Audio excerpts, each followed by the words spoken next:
насилството врз младите, според нив, засега тие молчат.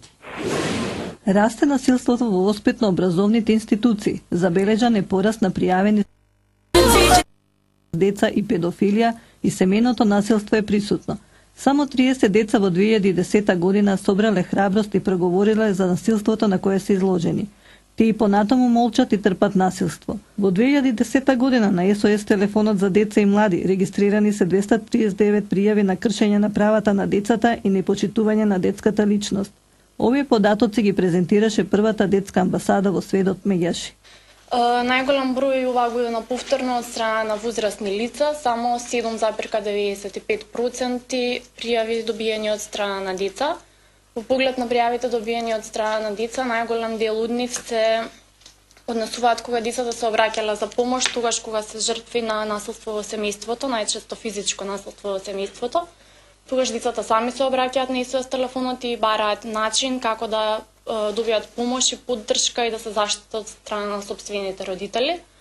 Втори по бројност во однос на проблемите за кои што децата не контактирале на СОС телефонот се сите оние проблеми поврзани кога тие имаат нарушена комуникација со родителите. Најчесто децата во периодот од 14 до 18 години на таа возраст, кога сакаат сами да се почувствуваат возрастни, на некој начин влегуваат во судир со нивните родители при разбирање на оно што сакаат да го искажат, се чувствуваат недоволно разбрани од страна на возрастните и сето тоа доведува до еден конфликт што понатаму преминува во друг вид на психичко насилство врз децата. Најголем дел од пријавените случаи се поврзани со кршење на правата на децата при бракоразводни постапки. Голем дел од пријавените случаи во 2010 година се поврзани со кршење на правата на децата при бракоразводна постапка. Ние секогаш се залагаме и во нашите препораки до Комитетот за правата на детето во Женева дека деца од 10 години па нагоре обврзно треба да бидат прашани задолжително со кој родител сакаат да живеат, независно од неговата економска состојба во однос на тоа како Центарот за социјална работа одлучил, туку како детето размислува со кој родител сака да живее. Овие податоци говорат дека во најголем број од овие ситуации децата се директни сведоци на нарушена комуникација на своите родители, но и жртви на нивните постапки.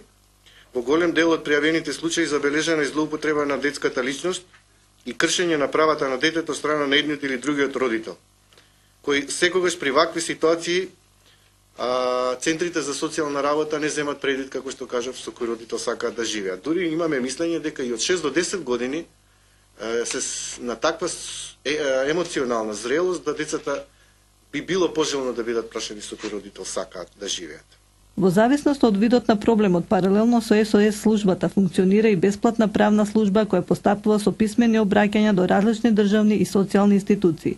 До сега службата доставила 105 писмени обраќања до соодветните институции од кои се бара заштита на децата, нивните права и интереси.